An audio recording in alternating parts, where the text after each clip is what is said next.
setelah mu'alaf itu muncul nggak? Pastinya muncul nyaman setelah mu'alaf. Ya. Karena saya berada di Lombok, tentunya kalau yang saya lihat-lihat ya orang Lombok nih malahan agamanya kuat-kuat. Paling suka tuh dengar Ustadz Adi Hidayat.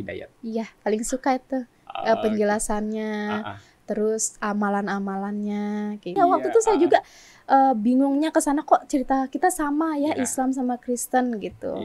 Itu tempat saya bingung. Oke, ini mulai bingung ini. Iya, mulai bingung. Tapi kalau udah sekarang udah saya tahu gitu.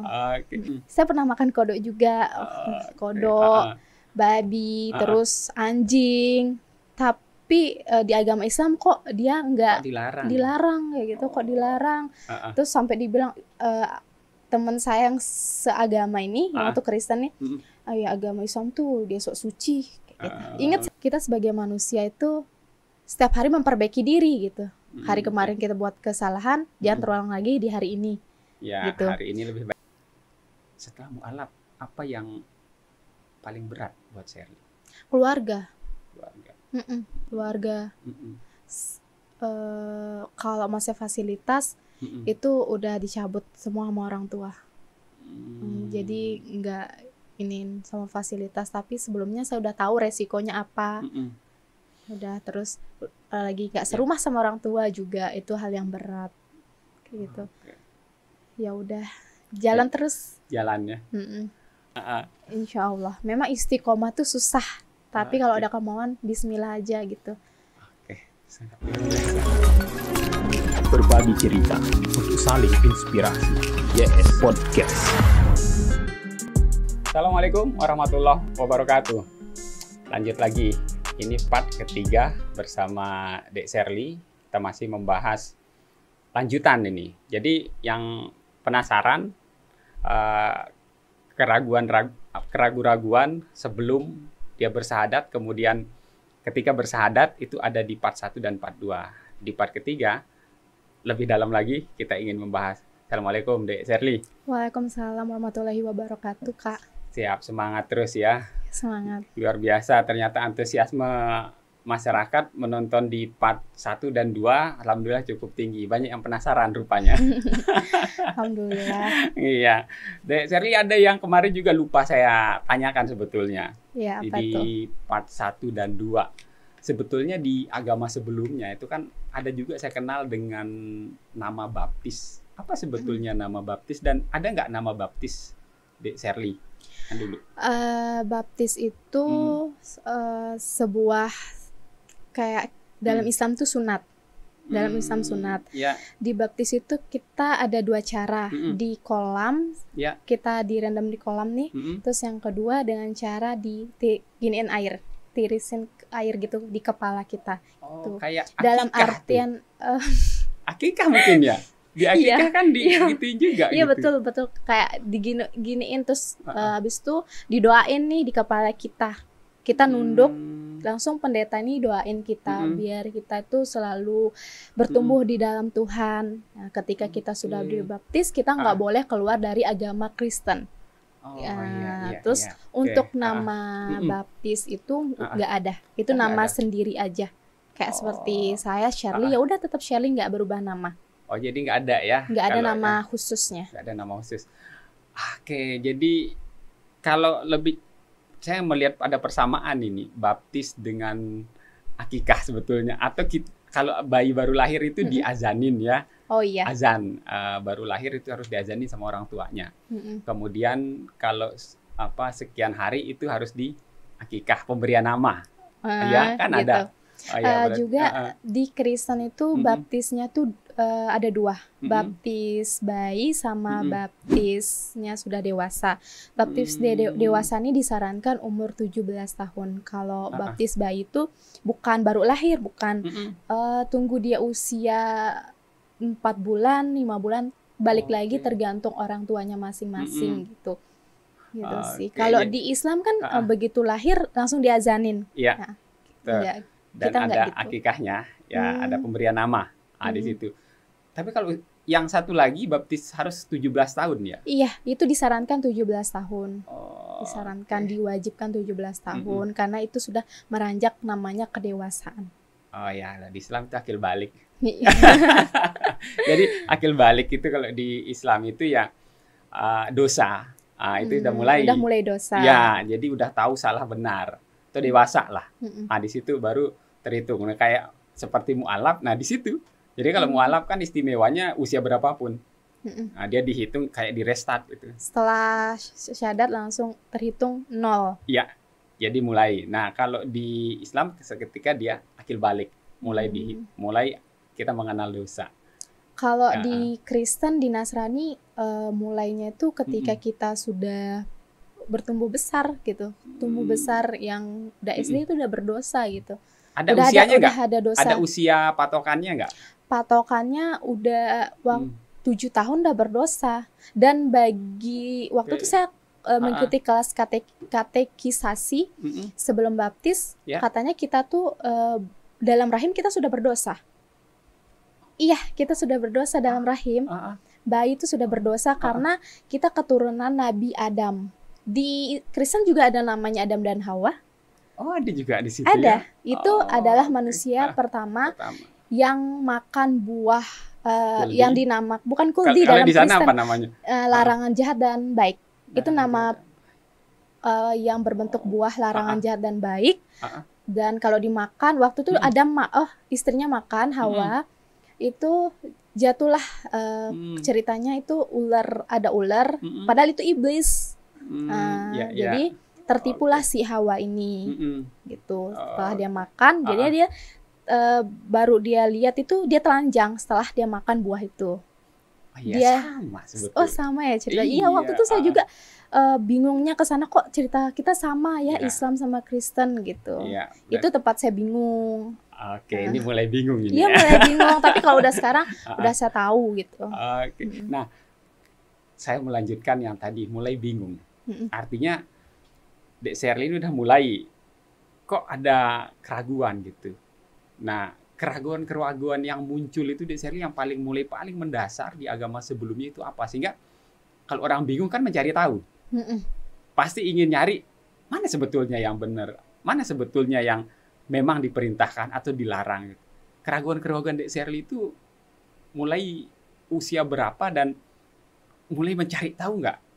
Ya, pasti yang mencari tahu keraguan itu SMP sudah berpikir kayak Tuhan kok seperti part sebelumnya Tuhan kok di ini ya disalibkan, kenapa mati, kenapa bisa dibangkitkan, terus kenapa juga dalam Nasrani, dalam Kristen itu dibilang Tuhan itu adalah manusia juga gitu, yang bisa menolong banyak manusia dan juga bisa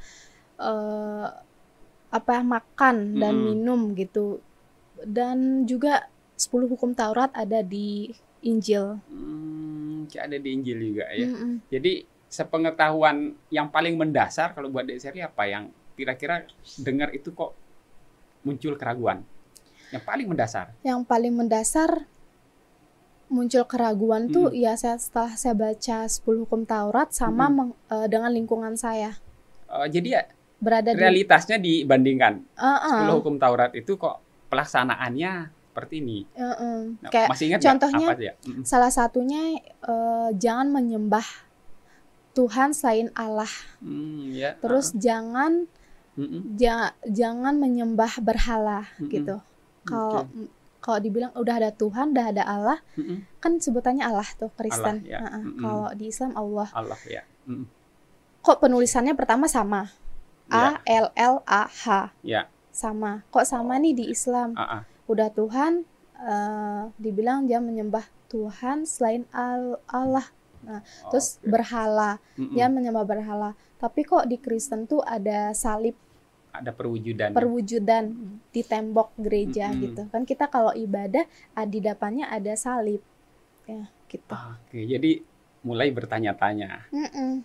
Tapi nggak ngomong ke yang lain, kepikiran sendiri. Gitu. Tapi mencari tahunya itu kemana aja? Mencari tahu tuh cuman bermodal media sosial sama teman-teman sedekat yang Islamnya Islam banget gitu. Islam yang benar tahu agama. Nemukan jawaban nggak? Iya, kayak dikasih pandangan kitab kita, pandangan Injil sama Al-Quran. Terus katanya sih Injil itu semua bukan tulisan Arab, tapi yang sebenarnya itu tulisan Arab dan diubah sama manusia. Tapi saya waktu itu nggak percaya. Nggak percaya. belum taat ya, yang kuat. Iya, waktu itu kuat banget taat SMA. Jadi keraguan-keraguan Dek Sherly itu muncul, kemudian mencari tahu sendiri ya. Dan di 10 perjanjian itu masih apa aja yang meragukan selain tadi, masih ada lagi? Nggak ada, karena perintah-perintah itu sama dengan perintah di semua agama. Seperti taati orang tua kamu, itu salah satunya. Yang lain berbuat jangan mencuri, jangan berzina, jangan mengucapkan saksi dusta, itu semua ada di agama. Nah, tapi yang mengganjal tuh ada 2, gitu, yang tadi saya sebutin. Jadi mengganjal sehingga mencari tahu sendiri. Terus belajar ya. Bermain logika nggak di situ? Kalau bermain logika pasti ada. Apalagi waktu SMA itu benar-benar mencari tahu, tapi belum pas gitu. Belum ada kemauan. Nah, terus sampai mikir Islam tuh banyak hukumnya gitu. Sedangkan Kristen ada 10 hukum Taurat. Yang penting kita berbuat baik dah gitu. Terus ibadah satu hari Minggu. Hari Minggu aja kan enak gitu. Sekali seminggu ya. Sedangkan Islam tuh setiap hari 5 kali gitu. Setelah itu ya udah kayak bertanya lagi sama temen yang terus tanya dia balik temen nih, Syar kamu ibadahmu hari Minggu aja ya? Iya, kalau kita tuh setiap hari kayak gitu. Itu bahasanya dia. Mikir ini kan banyak larangan, udah tahu banyak larangan. Penasaran banget. Atau sempat nggak mempelajari agama-agama lain, membandingkan agama sebelumnya dengan agama-agama lain? Ada usaha nggak ke situ? Nah, ada di antara agama Kristen, Buddha, Hindu, Konghucu, dia hampir sama semuanya. Kayak sama, salah satunya dari makanan. Dari makanan, babi. Dan itu disahkan kecuali Muslim. Nah gitu. Waktu SMP, tapi saya konsumsi babi itu SD dan SMP kelas 2 kalau nggak salah udah mulai berhenti karena bentol-bentol merah-merah gitu kan, alergi katanya. Terus di situ banyak lemaknya juga, babi kan menimbulkan kolesterol, berbagai penyakit. Setelah saya searching, tapi dihalalkan kodok. Saya pernah makan kodok juga, kodok, babi, terus anjing. Tapi di agama Islam kok dia nggak dilarang kayak gitu, kok dilarang. Terus sampai dibilang teman saya yang seagama ini, yang waktu Kristen nih, ya agama Islam tuh dia sok suci. Kayak gitu. Ingat sok suci lah kayak gitu. Padahal di Alkitab tuh babi tuh nggak dilarang. Itu adalah kalau nggak salah saya ingat itu ciptaan Tuhan, makanlah. Ungkapan kalimat itu ciptaan Tuhan, makanlah. Kelinci, babi, itu ciptaan Tuhan semua, makanlah kayak gitu. Dan itu yang membuat Dek Sherly ini kan kenapa beda? Kenapa beda? Terus searching di YouTube kan perbedaan daging babi sama daging sapi. Nah setelah saya nonton di video itu 2 cuplikan itu, kalau soda dicampurin ke daging babi sama daging sapi secara bersamaan, menimbulkan yang duluan keluar tuh cacing pita di babi itu. Gitu. Terus ada hadis-hadis Muslim yang keluar haram karena apa? Dia mengeluarkan bangkai terus dia makan kembali babi ini gitu. Nah, otak saya berpikir, oh ternyata makanya diharamkan sama Islam. Ternyata Islam itu mencegah namanya penyakit dan ingin menyelamatkan manusia, umat-umatnya gitu. Jadi benar Islam itu suci. Dari itu aja, udah dari makanan aja Dek Sherly udah merasa kok berbeda ya. Nah sehingga berbeda. Itu salah satu yang membuat Dek Sherly itu merasa tertarik untuk ke sana. Iya, sama ini juga alkohol ya, alkohol itu diharamkan di Islam kan. Nah, kalau di agama yang lain tuh enggak. Di Kristen malah kita minum gitu. Tapi saya sebagai orang Kristen sama sekali saya nggak pernah minum alkohol. sama sekali. Kecuali anggur yang disediakan di gereja itu alkohol nggak sih? Anggur nggak tahu. Nggak buat mabuk, nggak bikin mabuk. Yang dibilang anggur adalah darah Yesus. Perjamuan kudus di saat perjamuan kudus. Oke, jadi saya mau ke puasa ini. Di sana ada nggak puasa? Misalnya kalau kita kan ada ya puasa Ramadan yang wajib kan selama 1 bulan gitu. Kemudian ada yang sunnah banyak juga gitu, Senin Kamis dan puasa-puasa yang lain gitu. Kalau di agama sebelumnya puasa juga? Puasa, tapi puasanya itu 1 kali 1 tahun.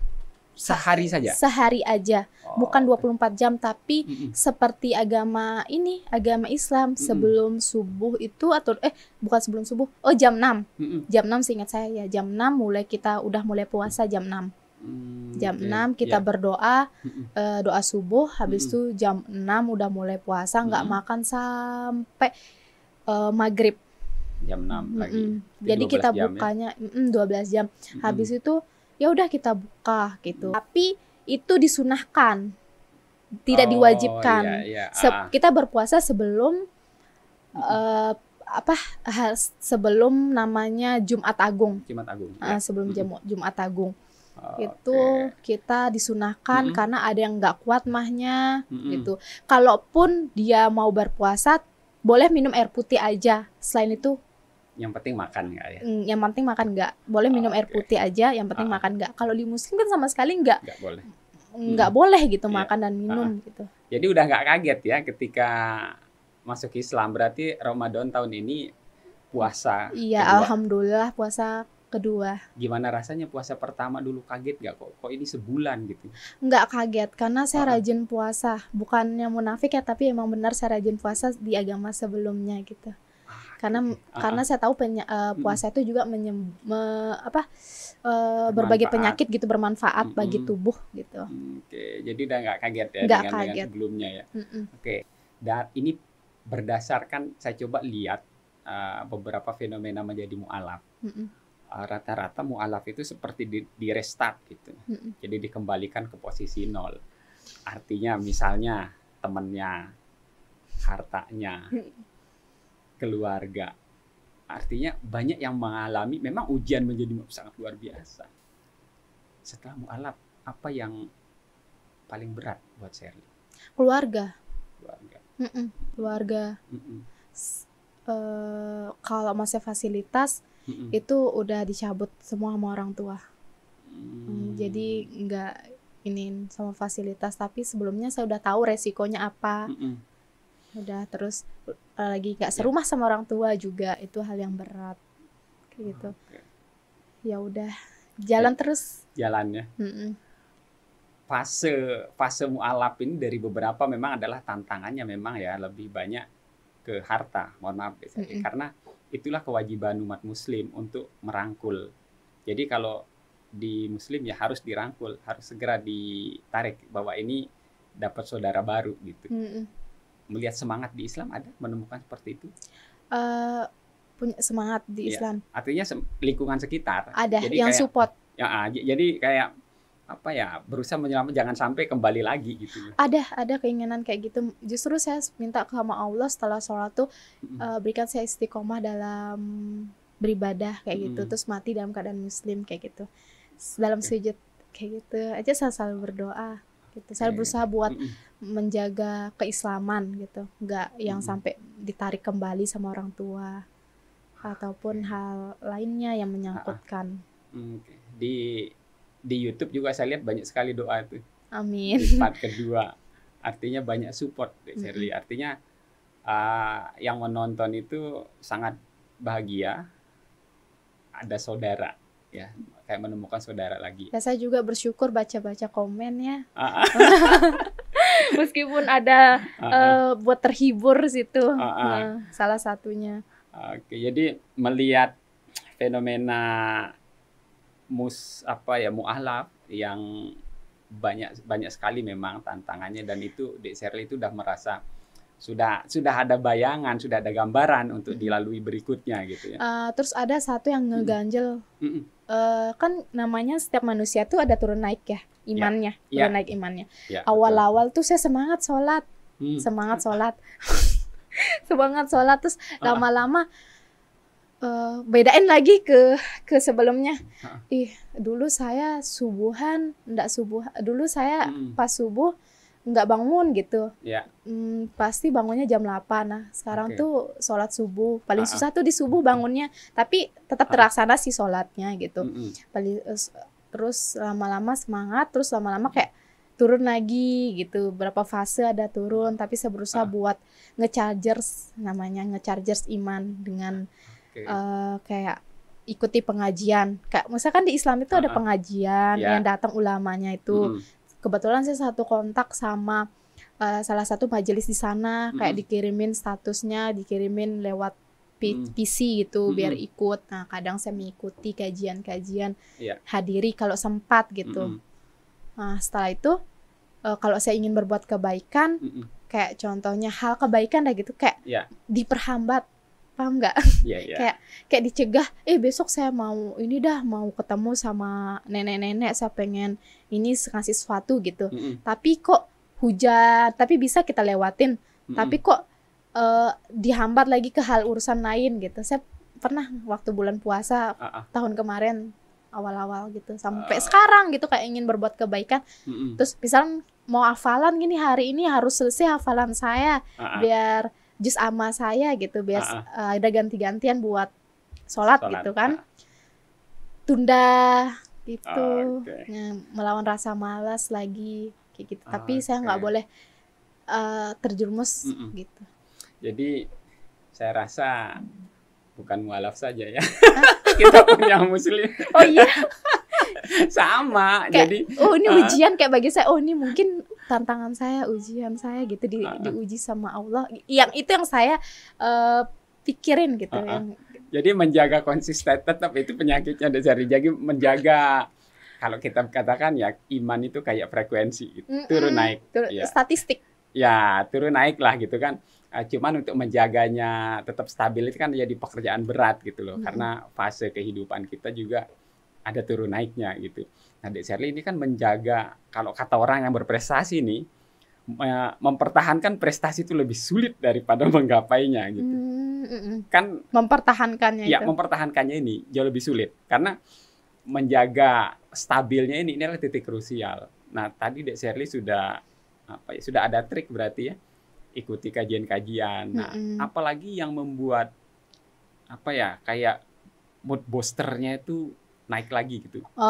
Pertama berpikir positif. Kalau dalam situasi kayak gelap, situasi yang kayak buat kita sedih, mikir, kita renungin, introspeksi diri kita, kita butuh apa, kita salahnya apa, kayak gitu. Mikir kita salahnya apa, kita mulai introspeksi. Kita sebagai manusia itu setiap hari memperbaiki diri gitu. Hari kemarin kita buat kesalahan, jangan terulang lagi di hari ini. Gitu. Hari ini lebih baik dari kemarin. Itulah. Terus yang kedua, pikirin kamu mau jadi orang baik atau orang buruk. Gitu. Kan itu kamu punya pilihan. Allah tuh mau kamu tuh punya jalan yang baik. Allah tuh mau kamu begini. Tapi kita tuh sebagai manusia kayak kurang puas gitu. Ya nggak sih, kurang bersyukur. Ya kita harus banyak-banyak bersyukur. Saya juga belajar banyak pandai bersyukur gitu. Terus yang ketiga juga kita perlunya men-chargers iman dalam sebagai apa? Mendekatkan diri kita ke teman-teman yang beriman, yang mensupport kita dalam agama kita gitu, menuju jalan. Kayak terus mengikuti kajian sih. Gitu. Seberapa sering mengikuti kajian? Kalau bisa dihitung sih baru 4 kali ya. Tergantung sempat sama jamnya. Kalau jamnya malam kayak agak susah gitu. Iya, tapi kalau di media sosial, di YouTube dan di lain kan, kalau itu kan sering ya? Iya, paling suka tuh dengar Ustadz Adi Hidayat. Iya, paling suka itu penjelasannya. Terus amalan-amalannya gitu. Tapi nggak setiap amalan dia keluarin saya ikutin, enggak. Cuman saya suka bikin hati tenang gitu. Ya, Adi Hidayat. Adi Hidayat, Ustadz favorit. Ya, Ustadz favoritnya Adi Hidayat karena cukup runut beliau menjelaskan ya, dan detail sekali. Oke, dalam pengalaman belajar mendalami lagi Dek Sherly ini kan seperti di awal tadi bahwa ada turun naik, ketemu yang kira-kira menghambat, jawabannya adalah berbaik sangka ya. Jadi selalu berbaik sangka terhadap sesuatu yang terjadi gitu. Nah, dalam perjalanan Dek Sherly berikutnya setelah masuk tahun kedua ya. Tahun ini masuk tahun kedua. Ada yang tambah berat nggak kira-kira? Atau justru kayaknya alhamdulillah sudah bisa lebih enjoy lagi gitu? Kalau tambah berat kayak mikir kontrol emosi sih, kayak emosional, yang dalam artian tuh kayak pernah suzon sama orang lain gitu. Kan kita dalam Islam harus berprasangka baik terus ke diri sendiri, pertama ke Allah. Tapi kalau berprasangka ke Allah tuh selalu bersangka baik gitu. Tapi kalau ke orang lain ini susah gitu. Nah itu perlu saya benar-benar berhusnuzon, gitu, berhusnuzon. Berprasangka baik. Bersangka baik terus sama orang lain. Jadi saya harus kelola itu gitu. Itu yang menjadi tantangan untuk saat ini gitu sih. Dan itu memang super berat. Kalau ada kemauan, insya Allah. Memang istiqomah tuh susah. Tapi kalau ada kemauan, bismillah aja gitu. Oke, sangat luar biasa. Kita banyak belajar sama Dek Sherly ini. Kita sama-sama belajar. Dek Sherly, merasakan pergaulan setelah Muslim, ya. Ada mu'alaf yang menyatakan bahwa dia sampai rela tinggal di Lombok demi melindungi iman. Artinya tempat nyaman itu ternyata dia menemukan di Lombok. Dek Sherly memang karena berasal dari Lombok, tapi perasaan itu ada nggak? Nyaman setelah mu'alaf itu muncul nggak? Pastinya muncul nyaman setelah mu'alaf, karena saya berada di Lombok. Tentunya kalau yang saya lihat-lihat ya, orang Lombok nih malah agamanya kuat-kuat. Setelah saya pernah, ini kan mohon maaf ya, orang lebih bebas gitu. Tapi saya tetap toleransi bagaimana cara berpakaiannya, bagaimana sikapnya gitu. Untuk mendukung ini ke orang Lombok gitu, teman-temannya baik. Oke, sangat luar biasa. Dek Sherly, setelah mu'alaf, setelah Muslim banyak bergaul, sudah masuk tahun kedua. Nah, di komentar itu banyak yang berharap Dek Sherly ini menjadi ustazah gitu. Amin. Menerima tantangan itu nggak nih Dek Sherly ke depannya? Untuk ke depannya pastinya untuk menjadi ustazah, jadi penyalur untuk orang-orang gitu kan, untuk semua.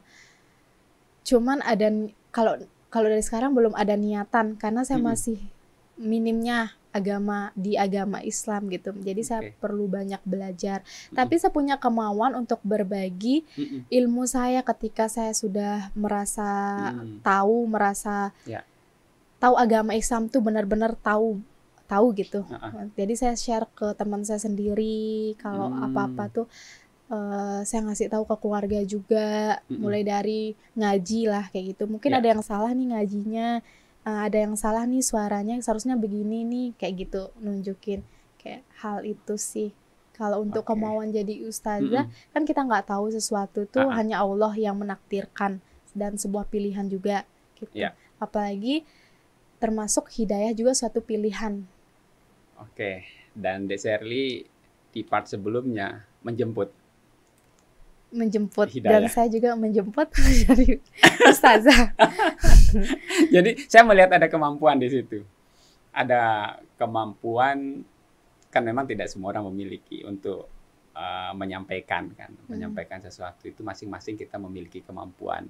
Dan saya secara pribadi juga semoga ya kan kita berharap Dek Sherly ini karena tahu mencari sendiri ya, bukan karena hal-hal ringan, maksud saya Dek Sherly ini untuk memeluk Islam, tapi berdasarkan kajian mendalam pribadi ya, mencari tahu sendiri Dan ini menjadi unik gitu. Dan pada akhirnya nanti kalau mampu bercerita bagaimana mencari itu, menyebarkan kebaikan seperti itu, ini insya Allah ini akan baik menurut saya. Dan Dek Sherly, saya yakin itu memiliki kemampuan itu.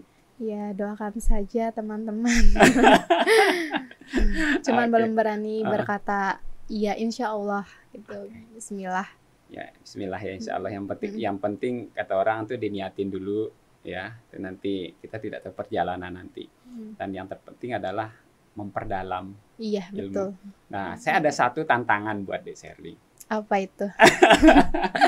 Ya, jadi saya ingin sekali, ini bukan berarti meniru, kita pakai teori ATM. Teori ATM. Amati, tiru, modifikasi. Ada juga di channelnya Close the Door. Ini di channelnya Deddy Corbuzier yang besar itu ada juga kaitannya dengan dakwah juga ditaruh di situ gitu. Nah, jadi sanggup nggak kalau Dek Sherly nanti kita buatkan wadah untuk bertanya seputar mu'alaf, jadi seperti punya acara sendiri.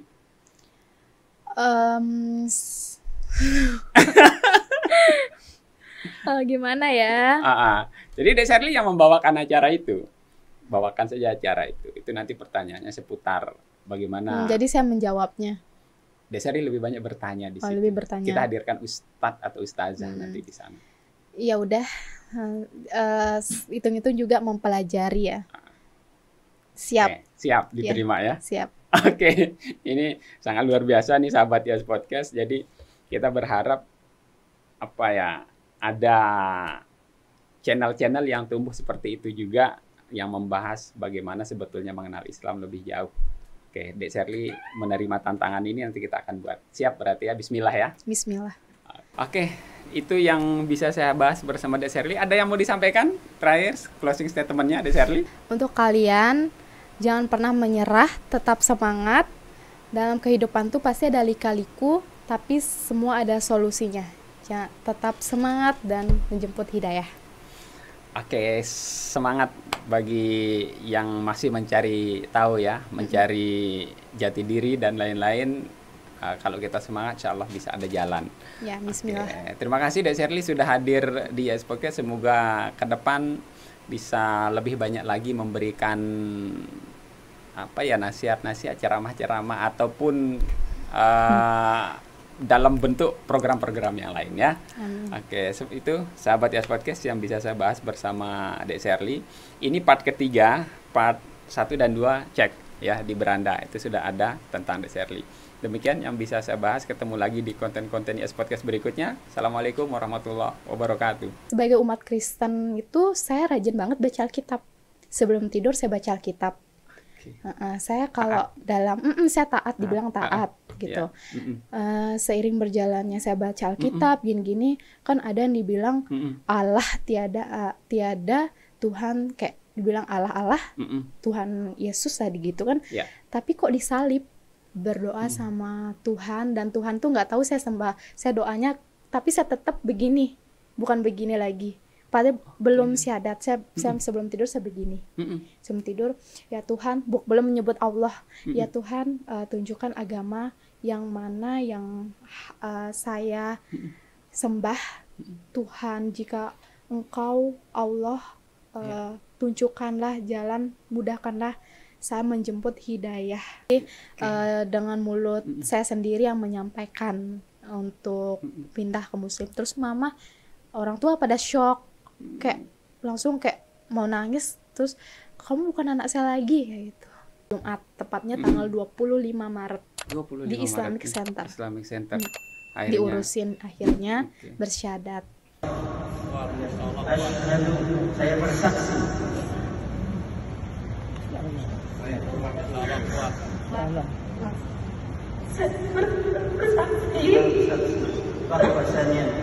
bahwasanya tiada Tuhan yang disembah selain Allah. Memutuskan untuk hijab dan bismillah, insya Allah saya bisa tetap istiqomah dalam memakai hijab juga sampai akhir hayat nanti. Amin, amin ya rabbal alamin. Dengan mulut saya sendiri yang menyampaikan untuk pindah ke Muslim. Terus mama, orang tua pada shock, kayak langsung kayak mau nangis. terus kamu bukan anak saya lagi kayak gitu.